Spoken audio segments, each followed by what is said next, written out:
Hello everyone, welcome to our channel.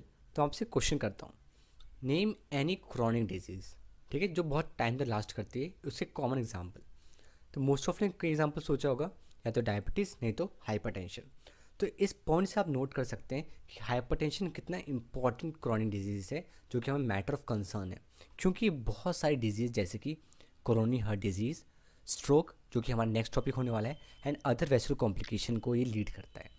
जैसे other vascular complication में जैसे रेटिनल हेमरेजेस, जो कि बहुत ही कॉमन कंडीशन है हाइपरटेंशन से हो सकती है।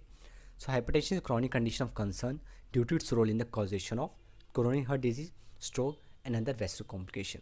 और आप सपोज हो कि किसी कम्युनिटी में आप नॉर्मोटेंसिव और हाइपोटेंसिव को डिस्टिंग्विश करना चाहेंगे, तो हाइपरटेंसिव को ऐसे क्लियरली डिमार्केशन नहीं कर सकते। क्यों? बिकॉज बेसिकली ये एक आइसबर्ग फिनोमेना को फॉलो करता है। अब आइसबर्ग फिनोमेना तो मतलब क्या होता है? आइसबर्ग फिनोमेना हम पहले ही पढ़ चुके हैं। उसमें बेसिकली डिजीज़ होती है, ये सब क्लिनिकल कंडीशन में कम्युनिटी में एग्जिस्ट करती है, और इसको क्लियर डिमार्केशन या फिर क्लियर डायग्नोसिस बनाना इसमें पॉसिबल नहीं होता है। वैसी हाइपरटेंशन में वैसी एक बीमारी है। तो सर जॉर्ज पैकरिंग ने एक स्टेटमेंट दी थी, जो आपको सबको पता होगी, that's a clear demarcation between the a normotensive patient and a hypertensive patient can not be identified.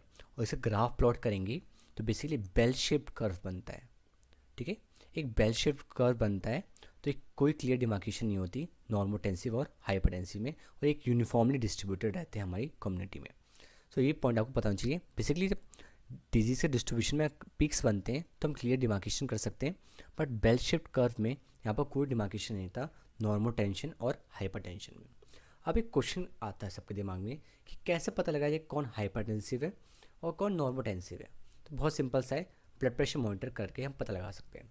अब ब्लड प्रेशर कितना है कि हम उसको हाइपरटेंशन बोलेंगे, that is called the grading of hypertension, जो कि हम आगे देखेंगे। तो आपने चार्ट कई बार देखा होगा हर जगह, कि इसमें ग्रेडिंग दी रहती है क्लासिफिकेशन की, बीपी की। तो ठीक है, इसमें आपने केडी पार्टी में देखा होगा सेकेंड ईयर में, इसमें आपने पार्क में देखा होगा, आपको मेडिसिन मिल जाएगा। वैसे कहीं भी हाइपरटेंशन क्लासिफिकेशन पढ़ेंगे आपको चार्ट मिल जाएगा। तो इस चार्ट जो आपको मैं पढ़ाने वाला हूँ उसमें क्या अलग है, बेसिकली आपको बताऊँगा इसको याद कैसे करना है। देखिए इसमें बहुत सारे नंबर्स हैं, तो बहुत ही कॉम्प्लेक्स हो जाता है लोगों को याद करने के लिए। तो हम एक नया चार्ट बनाएंगे। तो बेसिकली आप पेन और पेपर ले लीजिए, और एक पेपर में चार्ट बनाना है आपको पेपर पे मेरे साथ। ठीक है, आपको सबसे लिखना है बेसिक कैटेगरी है। पहला क्या है? कैटेगरी। दूसरा क्या है? Systolic blood pressure. और तीसरा हम लिखेंगे डायस्टोलिक ब्लड प्रेशर। ठीक है, तो कैटेगरी में सबसे पहले हम लिखेंगे नॉर्मल।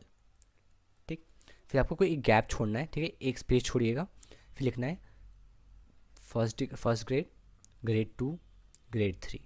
ठीक है, एक गैप छोड़ने के बाद लिखना है ये। तो हम देखते हैं कि कौन कौन सा ब्लड प्रेशर रहेगा। ठीक है, नॉर्मल सबको पता है कितना होता है, 120/80। ठीक है, नॉर्मल होता है, सबको पता है। तो नॉर्मल में आपको लिखना है 120 और 80।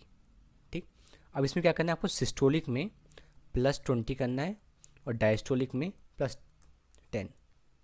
देखिए कितना सिंपल है। सिस्टोलिक में क्या करना है, +20, और डायस्टोलिक में +10। तो 120 + 20 कितना होगा, 140, फिर 160, फिर 180। ऐसे डायस्टोलिक में कितना हो जाएगा, 80 बच के आएगा 90, 100, अब 110। ठीक है, बहुत ही सिंपल था, ये आपको सबको याद हो गया। अब एक बात थी जो हमने एक कैटेगरी छोड़ के रखी थी, सेकंड वाली। इसे हम बोलते हैं हाई नॉर्मल, HN। बेसिकली जब सपोज ये क्या है, ये कौन सा रोमन नंबर में ये होता है 10, और इससे हम 1 लगा देते हैं तो बेसिकली क्या आ जाता है, कोई अल्फ़ाबेट आ जाता है, बेसिकली कम को डिनोट करता है। सपोज 9। वैसे क्या है, हमें 20 हर बार बनाना था, पर इस केस में हम क्या बढ़ाएंगे, सिर्फ 10 बढ़ाएंगे। तो ये 130 हो जाएगा, ये हो जाएगा यहाँ पर, और इसमें 10 बढ़ाते थे जस्ट हाफ, 85। ठीक है, आपको ये वेरिएशन याद है तो आपको सारा ब्लड प्रेशर का आपको सारी कैटेगरी याद हो जाएगी। अब देखिए कैसे। अब आपको कहना है अपर लिमिट से एक घटाते जाना है। तो 120 से 129। ठीक है, ये पहला हो गया नॉर्मल। देखिए यहाँ पर मैच कर सकते हैं, नॉर्मल क्या होगा, 120 से 129। बेसिकली एक रेंज होती है ना, तो हमें नॉर्मल में रेंज रहेगी 120 से 129। ठीक है, अब नेक्स्ट पे आते हैं हाई नॉर्मल पे। तो फर्स्ट ग्रेड में क्या है, अपर लिमिट क्या है, 40। ठीक है, तो यहाँ पर एक कम रहेगा, 139। नेक्स्ट है 60, तो इससे क्या लिमिट रहेगी, यस सबने गैस कर लिया, 159। ये 180, तो कहाँ तक रहेगा, 179। आपको याद रखना है ये 180 के बराबर भी हो सकता है, ज़्यादा भी हो सकता है, ग्रेड 3। ठीक है, बहुत ही सीरियस कंडीशन होती है। अब बात करते हैं डायस्टोलिक की। इसमें भी क्या करना है, एक कम करते जाना है अपर लिमिट से। 85 में से कम करेंगे 84, 90 में से 89, 100 में से क्या करेंगे, ये हो जाएगा 99 और ये हो जाएगा 109। ठीक है, तो ये हो गया पूरा हमारा सारी की सारी क्लासिफिकेशन सिस्टोलिक डायस्टोलिक। बेसिकली आपको सबको याद भी हो गया होगा कैसे आपको याद रखना है। ठीक है, अब एक और कंडीशन होती है जिसे हम बोलते हैं आइसोलेटेड सिस्टोलिक हाइपरटेंशन। इसमें क्या होता है, डायस्टोलिक तो लगभग 90 से कम रहता है। ठीक है, 90 मतलब हाई नॉर्मल के रेंज में रहेगा। ठीक है, लेस 90 मतलब हाई नॉर्मल में। ठीक, हाई नॉर्मल से लेकर नॉर्मल भी रह सकता है।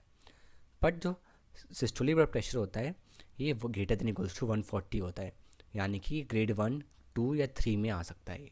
तो इसे हम बोलते हैं आइसोलेटेड सिस्टोलिक हाइपरटेंशन। अब मैं आपको क्वेश्चन बता देता हूँ, आपको बताना है कि कौन सी कैटेगरी का है। ठीक है, अब तो आपको सारे कैटेगरी अभी याद हो गई हैं, तो एक क्वेश्चन देता हूँ आपको उसको सॉल्व करना है। ठीक है, किसी का बीपी अगर 142/84 है तो ये कौन सी कैटेगरी में लाई करेगा। ठीक है, आप सिस्टोलिक सबसे लाएंगे। सिस्टोलिक में देखा ग्रेड 1 में कितना होता है, 140 से 160 होता है। तो हाँ, तो आप बोल देंगे ग्रेड 1। बट नहीं, यहाँ पर क्या है, कंडीशन क्या है, डायस्टोलिक तो पर यहाँ पर 90 से 100 के बीच में नहीं है, तो बेसिकली कहाँ लाई करता है, नॉर्मल में। तो इसे क्वेश्चन होगा कि ग्रेड 1 बोलना है कि ग्रेड 2। तो जो नेक्स्ट स्टेटमेंट हम देखने वाले हैं वो उससे डाउट को क्लियर कर देगा, आपका सारा डाउट इसमें क्लियर हो जाएगा नेक्स्ट स्टेटमेंट में। That is when systolic and diastolic blood pressure fall into different categories. जैसे कि यहाँ पर क्या हो रहा है, ग्रेड 1 में भी आ रहा है और ग्रेड नॉर्मल में भी आ रहा है। ठीक है, यहाँ पर 142 और यहाँ पर ये 84। ठीक, the higher category should be selected to classify the individual blood pressure. तो हम हायर कैटेगरी को सिलेक्ट करना है, तो इसमें ग्रेड 1 हाइपरटेंशन ये हो जाएगा। इसका आंसर क्या होगा, ग्रेड 1 हाइपरटेंशन। ठीक है, अब एक बात तो सबको पता होगी कि अब ब्लड प्रेशर कॉन्स्टेंटली हाई रहेगा तो इससे हमारे जो ऑर्गन होंगे वो डैमेज हो जाएंगे। ठीक है, elevated blood pressure will lead to organ damage. अब बेसिकली दोनों केसेस में हो सकता है, जब परसेंटली हाई बीपी रहे तब ज़्यादा ऑर्गन डैमेज होगा। ठीक है, ये स्टेटमेंट ट्रू है। ठीक, बट अगर बीपी नॉर्मल या साइटली हाई रेंज पे तभी ऑर्गन डैमेज हो सकता है। तो हमें बीपी और ऑर्गन डैमेज को एकदम सेपरेटली एनालाइज करना पड़ेगा। अभी हम ये नहीं कर सकते ग्रेड 1 का हाइपरटेंशन है तो वो ग्रेड 3 से ज़्यादा, ये ग्रेड 3 से ज़्यादा या कम हमारा ऑर्गन डैमेज होगा। ये बेसिकली हम दोनों चीज़ों को सेपरेटली वैल्यूएट करना पड़ता है। तो आपको पार्क में स्टेटमेंट मिल जाएगा, blood pressure and organ impairment should be valuated separately. ठीक है, दोनों को हमको ब्लड प्रेशर और ऑर्गन इम्पेयरमेंट को दोनों को अलग अलग वैल्यूएट करना है, क्योंकि हाई प्रेशर में be seen without organ damage. Suppose किसी का 140 या 150 है ब्लड प्रेशर, तब भी यहाँ पर ऑर्गन डैमेज नहीं होगा। पर सपोज किसी का 130 है और उसमें बाकी रिस्क फैक्टर प्रेजेंट हैं तो उससे ऑर्गन डैमेज ज़्यादा हो सकता है। ये आपको पॉइंट याद रखना है। और हाँ, आपको इस वीडियो के सारे नोट्स डिस्क्रिप्शन बॉक्स में मिल जाएंगे, तो आपको नोट्स लिखने की ज़रूरत नहीं है। आपको चार्ट आपको याद रखना था तो आप अलग से बना के याद रख सकते हैं। ठीक है, और हाँ, चैनल को नहीं सब्सक्राइब किया तो नीचे सब्सक्राइब बटन पर क्लिक कर लीजिए और हमारा चैनल सब्सक्राइब कर लीजिए। और कन्वर्सली क्या ट्रू है कि ऑर्गन डैमेज होगा भी और ब्लड प्रेशर उतना ज़्यादा हाई भी ना हो। सपोज ब्लड प्रेशर अगर 130 ही है बट इसमें ऑर्गन डैमेज प्रेजेंट हो सकता है, इसलिए हम दोनों को सेपरेटली इवेल्युएट करना पड़ सकता है। ठीक है, पर अगर ऑर्गन डैमेज प्रेजेंट है तो ये क्या डिनोट करता है, there is increase cardiovascular risk to any level of blood pressure. और ऑर्गन डैमेज हो गया है तो बीपी में हल्का से भी राइज होगा तब उसका ऑर्गन डैमेज और ज़्यादा बढ़ सकता है।